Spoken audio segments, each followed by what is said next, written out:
Hello my YouTube family, आज मैं आपको कराने जा रहा हूँ क्वाड्रेटिक इक्वेशन का पार्ट 12। बाकी के पार्ट मेरे चैनल पे अपलोडेड है, अगर आपने नहीं देखे तो लिंक यहाँ पे आ रहा है, पहले आप इसे देखिए उसके बाद इस पार्ट को देखिए। ओके, जो भी डाउट्स आपके दिमाग में चल रहे हैं ना, वो सारे डाउट्स आज दूर होने वाले हैं, तो बने रहिएगा वीडियो के लास्ट तक। तो आइए फिर स्टार्ट करते हैं।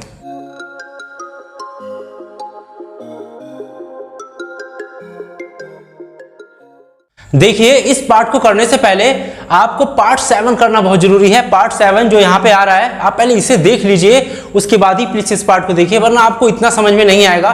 फिलहाल मैं आपको समझा देता हूँ इसमें क्या करना है। देखिए, ये कुछ बेसिक सा है, इसको समझ लीजिए। ये आपका 1 नंबर दिलवाएगा एग्जाम में, ठीक है ना। 1 नंबर से इसके क्वेश्चन आ सकता है। देखिए, जो ऊपर ये लिखा हुआ है, ये जनरल फॉर्म है क्वाड्रेटिक इक्वेशन की, ax² + bx + c = 0। यहाँ पे जो a b c है ना, ये कोई नंबर है। क्या है? कोई नंबर, यानी a की कोई वैल्यू होगी, b की भी कोई वैल्यू होगी और c की भी कोई वैल्यू होगी। और जो x है ना, वो है वेरिएबल। क्या है वो? वेरिएबल। x के ऊपर सबसे बड़ी पावर कौन सी है? 2 है। अगर किसी भी वेरिएबल के ऊपर सबसे बड़ी पावर 2 होती है तो वो होती है क्वाड्रेटिक इक्वेशन। तो ये क्वाड्रेटिक इक्वेशन है और ये क्वाड्रेटिक इक्वेशन की स्टैंडर्ड फॉर्म है। कौन सी फॉर्म है? स्टैंडर्ड फॉर्म है। क्लियर है बात? अब देखिए, जो 3 चीजें लिखी हुई है, मैं आपको तीनों समझा देता हूं क्या है ये आपके लिए मोस्ट इंपॉर्टेंट है। इसकी हेल्प के बिना ही वाला क्वेश्चन होगा जो मैं करवाने वाला हूं, एक्सरसाइज 4.4 का क्वेश्चन नंबर फर्स्ट। इसके बिना नहीं होने वाला है, समझ लीजिए। फिलहाल मैं समझा चुका हूं। अगर आपने पार्ट 7 नहीं देखा जो यहाँ पे बन के आ रहा है, पहले आप उसे देखिए। ओके, देखिए इसमें कह रहा है कि d = b² - 4ac। ये d क्या है? देखिए, d हमारा है डिस्क्रिमिनेंट, यानी कि जो डिस्क्रिमिनेंट है वही हमारा क्या है? d होता है, ठीक ना। इसकी जो वैल्यू होती है वो होती है v² - 4ac। अगर b² - 4ac की वैल्यू, और ये b और a और c क्या है? देखिए, ये b यही है, a यही है और c यही है। जो हम इक्वेशन लिखते हैं ना क्वाड्रेटिक इक्वेशन, उसमें जो a b c की वैल्यू आएगी, अभी मैं आपको करके दिखाऊंगा, ठीक है ना, वो यहाँ पे रखते हैं। तो अभी आप पहले समझ लीजिए होता क्या है। अगर फॉर एग्जाम्पल इसकी जो वैल्यू है वो 0 से बड़ी आ जाए। देखिए, यहाँ पे ग्रेटर देन का साइन लगा है। किसका साइन लगा है? Greater than. और जो मतलब ग्रेटर देन का साइन हमको ये दिखा रहा है, यानी कि जो साइन है वो इसके सामने खुला है कि नहीं खुला है, मतलब इसका जो मुंह है वो इसके सामने खुला है। तो यानी कि ये नंबर जो होगा बड़ा होगा और 0 जो है वो छोटा होगा। अगर ये नंबर 0 से बड़ा है तो कितना हो सकता है? हो सकता है 2 हो सकता है 3 हो सकता है 4 हो, 5 हो, 10 हो, कुछ भी हो सकता है, ठीक है ना। अगर इस तरीके का कोई नंबर ये मिलता है, ठीक है ना, तो यहाँ पे आते हैं 2 डिस्टिंक्ट रूट्स। देखिए, 2 डिस्टिंक्ट रूट्स का मतलब होता है x की 2 अलग अलग वैल्यू। रूट्स का मतलब होता है वैल्यू, यानी कि x की वैल्यू होंगी वो भी 2 होंगी। भाई क्वाड्रेटिक इक्वेशन है तो 2 तो होंगी ही होंगी। जितनी हाईएस्ट पावर होती उतनी ही x की वैल्यू होती है। और 2 डिस्टिंक्ट रूट्स का मतलब होता है दोनों अलग अलग वैल्यू होंगी, यानी कि जो भी x की वैल्यू आएगी अलग अलग आएगी। फॉर एग्जाम्पल, एक x की वैल्यू आई 2, ठीक है ना, तो दूसरी जो x की वैल्यू होगी वो 2 नहीं होगी, हो सकता है 5 हो सकता है 6 हो, कुछ भी हो सकता है। तो इसका वही मतलब है। अगला कह रहा है d = b² - 4ac = 0, यानी कि अगर b² - 4ac को सॉल्व करें और इसकी वैल्यू 0 के इक्वल आए, यानी कि इसकी जो वैल्यू है वो 0 ही आए, ठीक ना, इसकी वैल्यू को 0 ही आए। 2 तो होते हैं, x की जो वैल्यू निकलेगी वो क्या निकलेगी? 2 इक्वल रूट्स। रूट्स का मतलब x की वैल्यू, ठीक है ना। तो x की जो वैल्यू होगी यानी रूट्स होंगे वो 2 इक्वल होंगे, यानी कि बराबर होंगे दोनों। फॉर एग्जांपल, एक x की वैल्यू 5 आए तो दूसरी भी x की वैल्यू 5 ही आएगी। अगर x 4 आए तो दूसरी 4 ही आएगी। यही होते हैं 2 इक्वल रूट्स। क्लियर? अब देखिए, थर्ड में ये कह रहा है कि d = b² - 4ac << 0। ये लेस देन का साइन है। किसका साइन है? लेस देन, यानी कि जिसके आगे मुंह खुला होता है वो नंबर बड़ा होता है। तो इसमें मुंह किसके आगे खुला हुआ है? 0 के आगे खुला हुआ है, तो यानी कि 0 बड़ा है और ये क्या है? छोटा नंबर है। अगर ये नंबर 0 से छोटा है तो ये नंबर होगा निगेटिव में, यानी कि माइनस में। आई बात समझ में कि नहीं आई? तो ये माइनस में ही आएगा हमेशा। अगर ये माइनस में आती, फॉर एग्जाम्पल b² - 4ac की वैल्यू माइनस में आती, माइनस का मतलब माइनस का हो सकता है 1 आए, हो सकता है माइनस का 2 आए, हो सकता है माइनस का 5 आए, हो सकता है माइनस का 33 रूट स्क्वायर रूट आए। मतलब माइनस में अगर वैल्यू इसकी आती है, कुछ भी आता है माइनस में, स्क्वायर तो नहीं आएगा फिलहाल, ठीक है ना। माइनस की 33 आए, जो भी आए माइनस में आए तो नो रूट्स, यानी कि x की कोई भी वैल्यू नहीं निकलेगी। ऐसी कंडीशन में क्या होता है, हम x की वैल्यू को नहीं निकाल सकते, वो नंबर कॉम्प्लेक्स नंबर बन जाता है। कैसा बन जाता है? Complex number. ये आप 11th क्लास में पढ़ोगे, ठीक है ना, चैप्टर कॉम्प्लेक्स नंबर में पढ़ोगे आप ये चीज। तो ये जो बन जाता है कॉम्प्लेक्स नंबर बन जाता है, यानी कि नेगेटिव में आ जाता है। तो इसकी जो वैल्यू है वो हम फाइंड नहीं कर सकते, निकाल नहीं सकते, इसलिए नो रूट्स, यानी कि x की कोई भी वैल्यू नहीं निकलेगी, ठीक है ना। इसका मतलब x की जो वैल्यू, मतलब ये जो होगा b² - 4ac, यानी जो d की वैल्यू आएगी वो 0 से बड़ी आएगी, ठीक है ना। तो 2 अलग अलग रूट्स आएंगे, यानी कि 2 अलग x की वैल्यू आएंगी, 2 अलग अलग, ठीक है ना। इसमें जो d की वैल्यू होगी वो जीरो ही होगी। क्या होनी चाहिए? जीरो ही होगी। तो टू इक्वल रूट्स यानी कि x के कतई सेम टू सेम वैल्यू आएंगी इस तरीके से, यानी 5 5 4 4 इस तरीके की। अगर d की वैल्यू जो है वो जीरो से छोटी होगी, यानी कि छोटी का मतलब माइनस में होगी, जो नंबर जीरो से छोटा होता है वो माइनस में होता है, तो इसके जो रूट्स आएंगे ही नहीं। इसके रूट्स क्या होंगे? नो रूट्स, यानी कि रूट्स ही नहीं हो सकते। अगर ये वैल्यू माइनस में है तो इसके रूट्स नहीं हो सकते, ठीक है ना। पहले आप ये काम करेंगे, उसके बाद आप लगाएंगे ये हमारा है क्वाड्रेटिक फॉर्मूला। जी हाँ, यही है हमारा quadratic formula. x is equal to minus का b plus minus root D. D जो है वो यही है, यानी जो इसकी जो भी आप वैल्यू निकालें फिलहाल वो आप यहाँ पे रख दें अपॉन में 2a। जो b और a है वो हमारा b a है और a ये है, ठीक है ना। इस तरीके की फॉर्म आपको मिलेगी, फिर आप इसे सॉल्व करिए, x की वैल्यू निकल आएगी। क्लियर? मैं अभी आपको निकालना सिखा रहा हूँ, अभी हो सकता है आपको इतना समझ में ना आए, लेकिन जब मैं क्वेश्चन कराऊंगा तो आपको समझ में आएगा। तो प्लीज ये अच्छे से इसे समझ लीजिए। अगर आपको और अच्छे से समझना है तो पार्ट 7 जो बन के आ रहा है ना, इससे आप देखिए, आपको सब कुछ क्लियर हो जाएगा। ओके, चलिए बात करते हैं एक्सरसाइज 4.4 के क्वेश्चन नंबर फर्स्ट के फर्स्ट पार्ट की। और क्वेश्चन नंबर फर्स्ट आपकी स्क्रीन पे ये रहा। देखिए क्वेश्चन नंबर फर्स्ट में ये कह रहा है find the nature of the roots if the real roots exists. यानी कि हमसे ये कह रहा है कि हमको nature of the roots find करने हैं। अब ये नेचर ऑफ द रूट्स क्या है? देखिए नेचर ऑफ द रूट्स का मतलब डायरेक्ट रूट से ही है, यानी कि x की वैल्यू से ही है।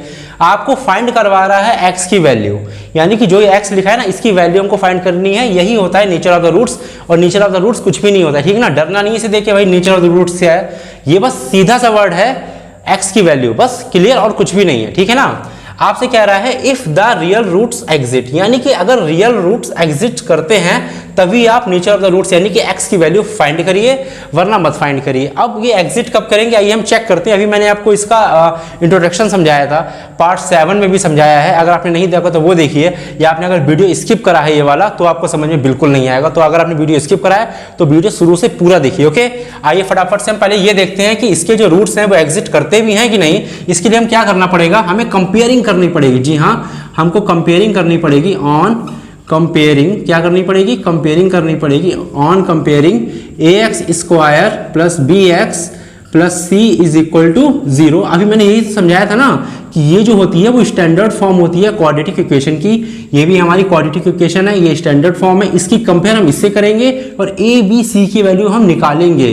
तो हम a की वैल्यू निकालेंगे, फिर हम b की भी वैल्यू निकालेंगे एंड फिर हम c की वैल्यू निकालेंगे। देखिए पहले हम निकालेंगे a की वैल्यू, कैसे निकलेगी ये देखिए।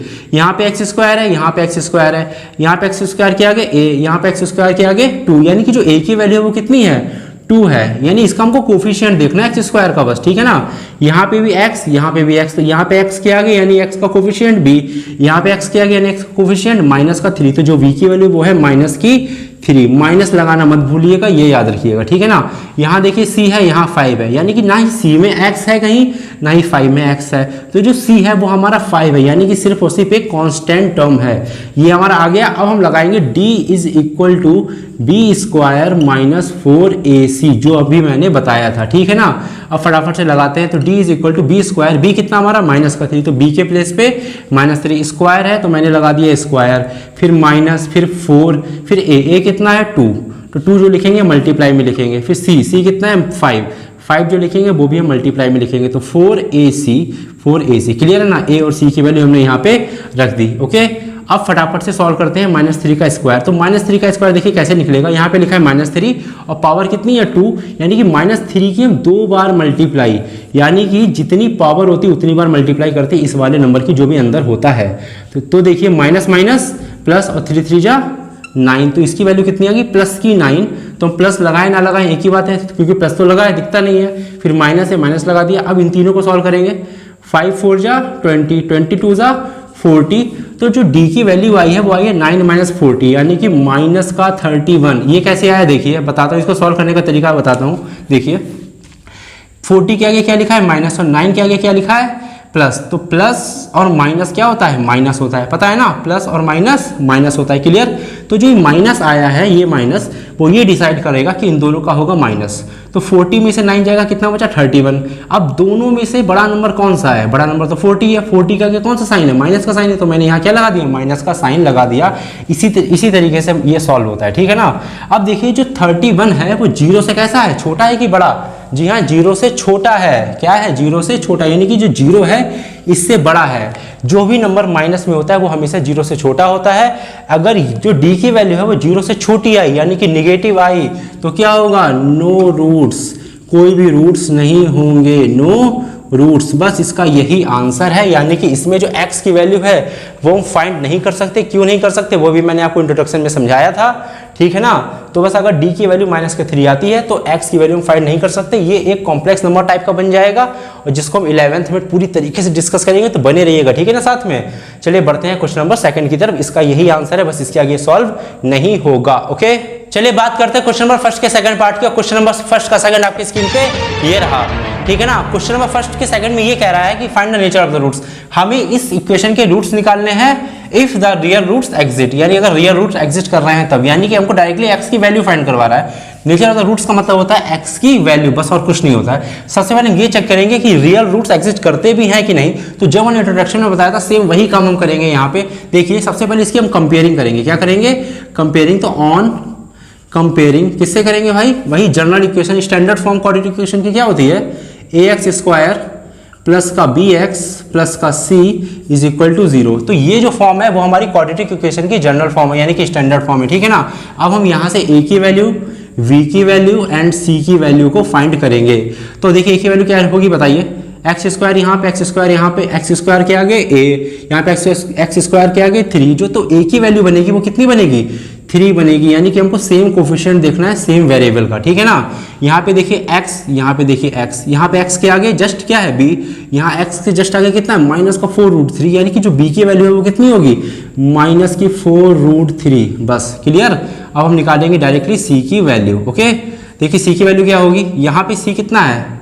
कुछ नहीं है, c है बस। यहाँ पे कितना है? 4, यानी कि ना ही इसमें x है ना ही इसमें x है। तो जो c की वैल्यू होगी वो क्या होगी?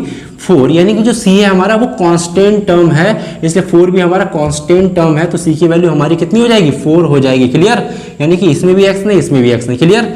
अब देखिए हम क्या करते हैं, अब हम डायरेक्टली लगाते हैं अपना d = b² - 4ac। इसी से चेक होंगे कि रूट्स एग्जिस्ट करते हैं कि नहीं करते हैं, ठीक है ना। ओके, अब देखिए b कितना हमारे पास? b हमारे पास है -4√3, तो इस b के प्लेस पे -4√3 याद रखिएगा, ठीक है ना। स्क्वायर है, स्क्वायर लगेगा पूरे पर। ओके, फिर माइनस फिर 4, फिर कितना a कितना है हमारा? 3, मल्टीप्लाई में रहेगा 3। फिर कितना है c कितना है? 4, तो मल्टीप्लाई में रहेगा c के प्लेस पे 4। क्लियर। अब देखिए इसको सॉल्व करते हैं। इसको देखिए कैसे सॉल्व करेंगे, बहुत ही सिंपल है, कुछ भी प्रॉब्लम नहीं। यहाँ पे लिखा है -4√3 का स्क्वायर, यानी कि जो भी इस ब्रैकेट के अंदर है उसकी 2 बार मल्टीप्लाई। कितनी पावर है इसमें? 2 पावर है ना, तो इसकी 2 बार मल्टीप्लाई, यानी कि 4√3 इंटू -4√3, यानी कि यही चीज हमने 2 बार लिख दिया और कुछ भी नहीं करा। यहाँ भी माइनस, यहाँ भी माइनस, तो माइनस कितना हो गया? प्लस। तो पहली बात तो यहाँ प्लस लगेगा, ये तो क्लियर हो गया। अब क्या करेंगे, जो बिना स्क्वायर रूट वाले नंबर है, बिना स्क्वायर रूट का मतलब जो 4 हैं, ये बिना स्क्वायर रूट वाले हैं, मतलब इस पर स्क्वायर रूट नहीं लगा है, मतलब सिंपल नंबर है। तो 4 4 जा 16, पहले इन दोनों की मल्टीप्लाई इन दोनों की, ठीक है ना। तो 4 4 जा 16। अब स्क्वायर रूट वालों की मल्टीप्लाई, तो स्क्वायर रूट वाले कौन से हैं? √3 मल्टीप्लाई बाई √3, तो √3 मल्टीप्लाई बाई √3। देखिए पहले 4 4 की करें, 4 4 जा 16। अब √3 की कराएंगे तो कितनी आएगी? √3 की मल्टीप्लाई होती है 3, √3 इंटू √3 की मल्टीप्लाई होती है 3। कैसे होती है ये भी मैं आपको समझा देता हूँ, ये क्यों होता है ऐसा। देखिए बता देता हूँ। इसकी 3 की इस 3 की मल्टीप्लाई कराएंगे, यानी कि ये जो रूट के अंदर 3 लिखा है, इस रूट के अंदर जो 3 लिखा है, इन दोनों की आपस में मल्टीप्लाई कराएंगे। तो 3 3 जा 9 होता है, और दोनों पे क्या लगा था? स्क्वायर रूट, तो मैंने इस पे भी क्या लगा दिया? Square root. ये कर सकते हैं, पॉसिबिलिटी है, कोई भी प्रॉब्लम नहीं है, ठीक है इसमें। अब जो स्क्वायर रूट ऑफ 9 होता है वो कितना होता है? 3 तो होता है ना भाई। 9 का स्क्वायर रूट कितना होता है? 3 होता है। जैसे 25 का 5 होता है, ऐसे ही 9 का कितना होता है स्क्वायर रूट? 3 होता है। 3 3 जा 9 होता है ना। क्लियर। तो जो स्क्वायर रूट ऑफ 9 होता है वो होता है 3। तो निकाला कैसे मैंने ये? 3 3 जा 9, स्क्वायर रूट लगा था तो स्क्वायर रूट लगा दिया। √9 का कितना होता है? 3। तो इन दोनों की जो मल्टीप्लाई आई है वो कितनी आई है? 3। इसको भी हमको मल्टीप्लाई में लगाना पड़ेगा, ठीक है ना। तो 16 3 जा कितना होता है? 16 3 जा 48। तो मैंने यहाँ क्या लिख दिया? 48। प्लस का साइन था तो प्लस का साइन लगाया, कोई दिक्कत नहीं, दिखता नहीं है, लगता है बस। फिर माइनस है, माइनस लगा दे। इन तीनों की मल्टीप्लाई कराइए। 4 4 जा 16, 16 3 जा फिर से 48। अब देखिए 48 - 48 कितना हो जाएगा? 0 हो जाएगा। देखिए जब अभी मैंने आपको थोड़ी देर पहले बताई थी, अगर डी की जो वैल्यू है वो जीरो आ जाए, क्या आ जाए जीरो, यानी कि बी स्क्वायर माइनस 4ac की जो पूरी वैल्यू है इसकी वो जीरो आ जाए, तो क्या होते हैं, तो होते हैं टू इक्वल रूट्स। क्या होते हैं, टू इक्वल रूट्स। पता है कि नहीं, अभी मैंने समझाया था अपने इंट्रोडक्शन में, टू इक्वल रूट्स, भूले तो नहीं हो भाई। टू इक्वल रूट्स यानी कि अगर डी की वैल्यू जीरो आ जाए तो टू इक्वल रूट्स होते हैं, यानी कि अगर हम अपना क्वाड्रेटिक फॉर्मूला लगाएंगे तो उसमें जो एक्स की वैल्यू आएगी, एक्स की वैल्यू मतलब नेचर ऑफ द रूट्स आएंगे हमारे, नेचर ऑफ द रूट्स वो बिल्कुल सेम आएंगे, यानी कि सेम नंबर आएगा। आइए देखते हैं कैसे। फॉर्मूला होता है X is equal to minus का बी फिर plus minus root D upon 2a, ठीक है ना। यहाँ एक्स कैसे आया भाई, यहाँ पे x है दोनों जगह, तो यहाँ मैंने x लिख दिया। अगर यहाँ पे फॉर एग्जांपल बाई और बाई होता तो मैं यहाँ पे बाई लिख देता, यहाँ पे अगर t और t होता तो मैं यहाँ पे t लिख देता। आई बात समझ में, मतलब यहाँ पे जो वेरिएबल होगा वो यहाँ पे आ जाता है बस। अब x लिखा है तो x लिख दीजिए, इक्वल टू लगा इक्वल टू लिख दीजिए। फिर क्या है माइनस का b, b कितना है हमारे पास, b हमारे पास है 4√3, क्या है 4√3, ठीक है ना। 4√3 के आगे माइनस, b के आगे भी माइनस, तो माइनस माइनस प्लस, लगाइए ना लगाइए आपकी मर्जी, फिर प्लस माइनस है, फिर प्लस माइनस, ठीक है। फिर डी, डी की वैल्यू कितनी है, जीरो, तो जीरो का रूट तो क्या होता है, चलो ऐसे ही लिख दीजिए, ठीक है। फिर अपॉन में कितना है, अपॉन में 2a, a कितना a 3 है, तो a के प्लेस में मल्टीप्लाई में 3, ठीक है। चलिए हो गया हमारा काम। 4√3 लिखा है, 4√3 लिख दीजिए, ठीक है। अपॉन में कितना है 3 2 जा 6। अब देखिए ये जो प्लस माइनस और ये है जीरो, वो जीरो हो गया, यानी कि जो स्क्वायर रूट ऑफ जीरो होता है वो एक्चुअल में जीरो ही होता है, क्योंकि स्क्वायर रूट ऑफ जीरो कुछ नहीं होता है, जीरो होता है, बस सीधी सी बात है। अगर आप 4√3 में अगर ऐड कर दो, फॉर एग्जांपल ये माइनस नहीं है, भूल जाइए कि माइनस नहीं है, तो 4√3 में अगर प्लस में जीरो कर दो तब भी तो ये नंबर आएगा कि नहीं रहेगा, बताइए। या मैं ये बोलूं कि प्लस नहीं है, सिर्फ माइनस ही माइनस है, तो अगर आप 4√3 में माइनस भी जीरो करोगे तब भी वो 4√3 रहेगा। तो मतलब कहने का मतलब है कि इसमें अगर आप ऐड कर दो जीरो तब भी यही नंबर रहने वाला है, अगर आप इसमें माइनस कर दो जीरो तब भी यही नंबर रहने वाला है। तो कुल मिला के ये जो पूरा पार्ट है ये खत्म हो चुका है। क्लियर, इतना ही बचा है वो मैंने यहाँ पे लिख दिया, ठीक है ना। आई बात समझ में। अब इसको डिवाइड कर दीजिए, 2 2 जा 4, 2 3 जा 6। अब जो x की वैल्यू आई है वो कितनी आई है, 2/2, ये 2 और फिर √3, 2√3। याद रखिएगा 2 और √3 आपस में मल्टीप्लाई नहीं कर सकते, क्योंकि ये एक नंबर है, पूरा होल नंबर है, बट ये होल नंबर नहीं है, ठीक है ना। ओके, ये स्क्वायर रूट में लिखा हुआ है तो आपस में मल्टीप्लाई नहीं कर सकते। नीचे कितना है 3 है, तो यही हमारी वैल्यू आ गई x की। अब आप कहेंगे सर आप तो कहते हैं कि x की 2 वैल्यू आती है क्वाड्रेटिक इक्वेशन में। जी हाँ बिल्कुल, x की 2 ही वैल्यू आती है क्वाड्रेटिक इक्वेशन में, क्योंकि यहाँ पे x की कितनी हाईएस्ट पावर है, 2 हाईएस्ट पावर है। अगर जिस भी वेरिएबल की हाईएस्ट पावर 2 होती है, यानी जितनी भी होती है हाईएस्ट पावर उतनी ही वैल्यू आती है। अगर यहाँ पे 3 होती तो 3 वैल्यू आती, यहाँ पे 2 है तो 2 वैल्यू आएंगी, तो एक तो वैल्यू हमारी ये हो गई। मैंने अभी आपसे क्या बताया था कि 2 इक्वल रूट्स, यानी कि जो रूट्स निकलेंगे, यानी कि जो x की वैल्यू निकलेंगी वो इक्वल होंगी। कैसे होंगी, इक्वल, यानी कि दूसरी भी जो x की वैल्यू होगी वो भी यही होगी 2√3/3। वो हमको इसने डिसाइड करके दे दिया है। आई बात समझ में, क्लियर है। तो यही है हमारे नेचर ऑफ द रूट्स, किसके, इस क्वाड्रेटिक इक्वेशन की। Okay clear. चलिए बात करते हैं क्वेश्चन नंबर फर्स्ट के थर्ड पार्ट की, और क्वेश्चन नंबर फर्स्ट का थर्ड पार्ट आपकी स्क्रीन पे ये रहा। देखिए क्वेश्चन नंबर फर्स्ट के थर्ड पार्ट में भी यही कह रहा है, find the nature of the roots. इसके हमको रूट्स निकालने हैं। रूट्स का मतलब x की वैल्यू ही होती है, घबराने की कोई भी बात नहीं है। तो हमको इस इक्वेशन में x की वैल्यू निकालनी है।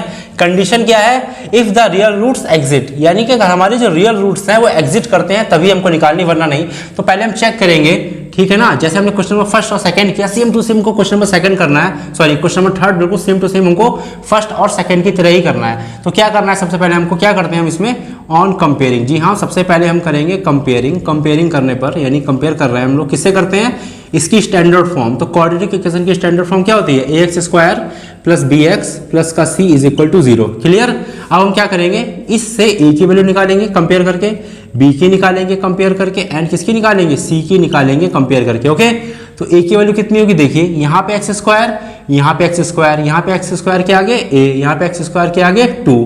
तो जो a है वो कितना है, 2 है, यानी कि एक्स स्क्वायर का कोफिशिएंट 2, यहाँ पे एक्स स्क्वायर का कोफिशिएंट a, तो a की वैल्यू 2। अब देखिए यहाँ पे x, यहाँ पे x, यहाँ पे x के आगे b, यहाँ पे x के आगे माइनस का 6, तो जो x का कोफिशिएंट है वो b है, और यहाँ पे x का कोफिशिएंट कितना है, माइनस का 6 है, तो जो v की वैल्यू है वो कितनी है, माइनस की 6। क्लियर। अब देखिए यहाँ पे c, यहाँ पे 3, यानी कि ना ही यहाँ पे कोई x है ना ही यहाँ पे कोई x है। जो c की वैल्यू है वो कितनी है, जी हाँ 3, यानी कि c एक कांस्टेंट टर्म है। कैसा टर्म है, कांस्टेंट टर्म है। क्लियर इतनी बात। ओके, तो हमारी a b c की वैल्यू हमारी निकल आई। अब हमको क्या करना है, अब हमको लगाना है डायरेक्टली अपना formula d is equal to B square minus का 4ac।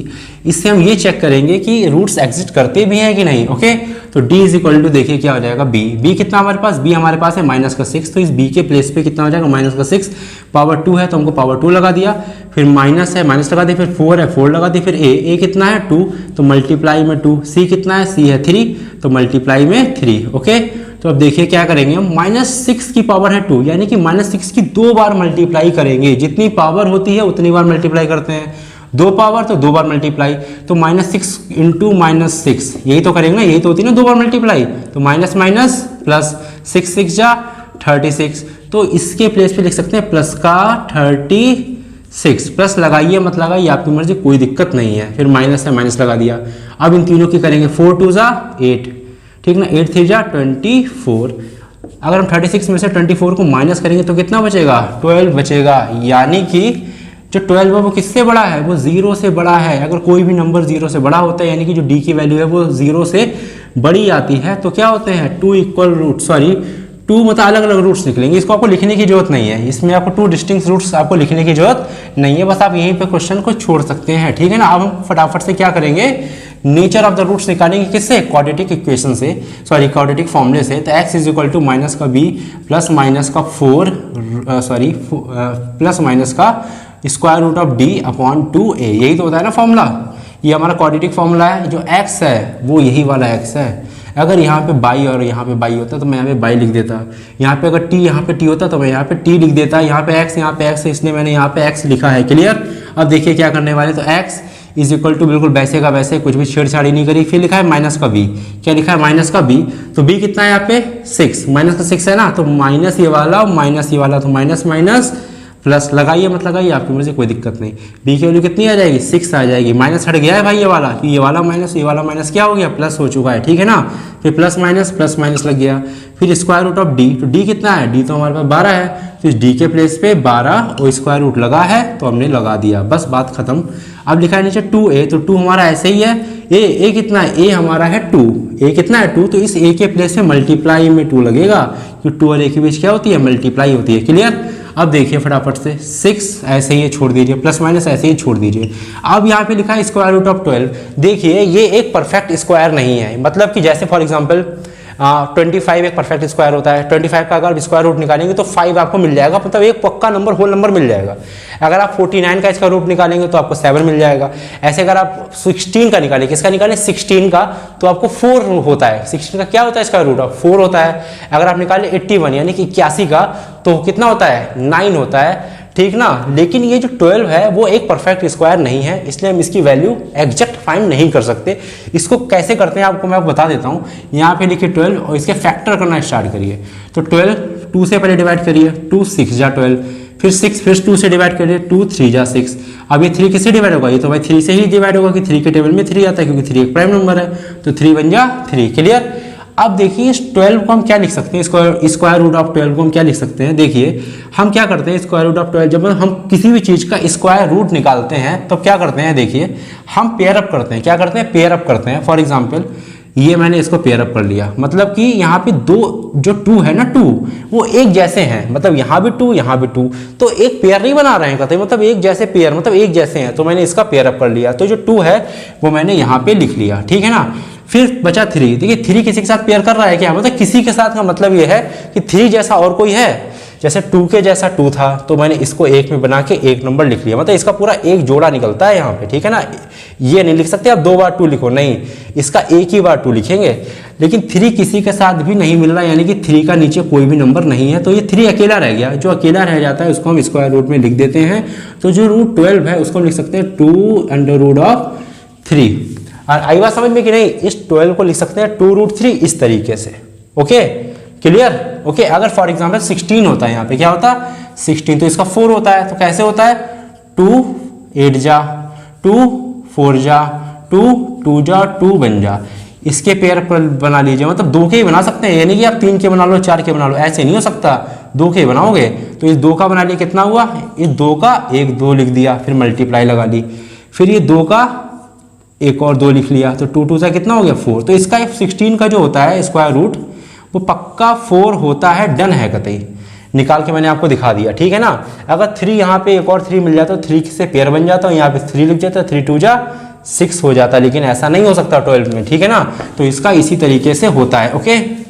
अब नीचे देखिए 2 2 जा 4, तो मैंने क्या लिख दिया नीचे 4 लिख दिया। अब देखिए हम क्या करने वाले हैं, इसे सॉल्व करेंगे, कैसे करेंगे वो देखिए। अब हम क्या करने वाले हैं, इस ऊपर में से हम कॉमन लेने वाले, क्या लेने वाले कॉमन, क्या लेने वाले कॉमन 2, क्या लेने वाले हैं 2 कॉमन लेने वाले हैं। क्यों लेने वाले हैं 2 कॉमन, क्योंकि इसमें इस वाले टर्म में और इस वाले टर्म में दोनों में 2 जो है वो दोनों में है। देखिए 2 जो है वो 6 में भी आ रहा है, क्योंकि 2 की टेबल में 6 आता है और 2 जो है वो 2 की टेबल में तो आता ही आता है। तो यानी कि इन इसमें से और इसमें से दोनों में से 2 कॉमन आ रहा है, तो हमने क्या कर लिया, इन दोनों में से 2 को बाहर निकाल लिया। अब मैंने आपको बताया है अपनी वीडियो में कि कॉमन लेने का मतलब होता है डिवाइड करना, यानी कि मैंने अगर 2 कॉमन लिया है तो यानी कि मैंने यहाँ भी 2 से डिवाइड कर दिया और यहाँ भी 2 से डिवाइड कर दिया। आई बात समझ में, यहाँ भी 2 से डिवाइड करा, मैंने यहाँ भी 2 से डिवाइड करा। जब मैं यहाँ से मैंने 2 से डिवाइड किया तो 2 3 जा 6, 3 बचेगा कि नहीं, तो इसके प्लेस में मैंने लिख दिया 3, फिर है प्लस माइनस लगा दिया। अब इस 2 से ये 2 कैंसिल आउट हो गया, सिर्फ कितना बचा √3 अपॉन में कितना है, अपॉन में तो हमारा क्या है 4 है। आई बात समझ में, मैंने यहाँ से क्या कॉमन लिया, 2 कॉमन लिया है। जो चीज़ हम कॉमन लेते हैं उसी से डिवाइड कर देते हैं, और मैंने यहाँ से 2 कॉमन लिया है इससे और इससे, तो 2 यहाँ लिख दिया, और 2 कॉमन लिया है तो मुझे 2 से दोनों जगह डिवाइड करनी पड़ेगी। आई बात समझ में। अब देखिए 2 से ये भी कैंसिल हो गया, 2 2 जा 4, ओके। अब हमारा क्वेश्चन बस खत्म ही होने वाला है। तो x इज इक्वल टू, तो ऊपर क्या बचा सिर्फ 3, फिर प्लस माइनस √3 अपॉन में कितना बचा सिर्फ और सिर्फ 2। तो अब देखिए इसे हम सॉल्व करेंगे, सॉल्व तो नहीं हो पाएगा, कैसे होगा देखिए। सबसे पहले देखिए यहाँ पे एक प्लस है, दूसरा क्या है माइनस है, तो हम बारी बारी से दोनों को सॉल्व करेंगे। पहले हम प्लस करेंगे फिर माइनस करेंगे। तो हम यहाँ पे लिखेंगे क्या, टेकिंग पॉजिटिव, यानी कि सबसे पहले हम प्लस को ले रहे हैं। किसको ले रहे हैं, प्लस को ले रहे हैं। तो प्लस को जब लेंगे तो क्या हो जाएगा, x is equal to 3, minus वाला छोड़िए, सिर्फ क्या बचेगा प्लस, फिर √3 अपॉन में 2। यही हमारा है x की पहली वैल्यू आ गई है। 2 वैल्यू निकलेंगे ना x की, क्योंकि x की कितनी पावर है, x की 2 पावर है। हाईएस्ट पावर कितनी है, 2 है।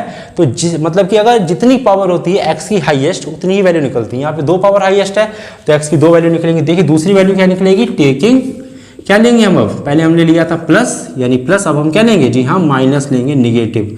आई बात समझ में। तो x is equal to 3, okay 3, फिर है माइनस, क्या है माइनस, फिर है 3√3, वो सॉरी सिर्फ √3 है, अपॉन में कितना है 2, तो x की दूसरी वैल्यू हमारी आ गई। तो पहला नेचर ऑफ द रूट्स ये है, नेचर ऑफ द रूट, और दूसरा नेचर ऑफ द रूट यानी x की वैल्यू ये है। तो हमारा ये पूरा क्वेश्चन खत्म होता है। तो अब जो फर्स्ट पार्ट है हमारा पूरा फिनिश हुआ। आपको समझ में आ गया ना अच्छे से, ओके ठीक है ना। अगर आपको अच्छा लगा हो, समझ में आया, तो प्लीज़ यार चैनल को सब्सक्राइब कर लेना, अच्छा लगता है, हेल्प मिलती है, ठीक है ना। और वीडियो को लाइक कर देना, शेयर कर देना, और चैनल को सब्सक्राइब तो कर ही लोगे, मुझे पता है अच्छे से यार, बहुत प्यार करते हो मुझे। और अपने फ्रेंड लोगों में शेयर भी कर देना, उनको भी हेल्प हो जाएगी जो ट्यूशन वगैरह नहीं पढ़ सकते, कोचिंग नहीं कर सकते, ठीक है ना। तो मिलते हैं नेक्स्ट वीडियो में, तब तक के लिए गुड नाइट, बाय बाय।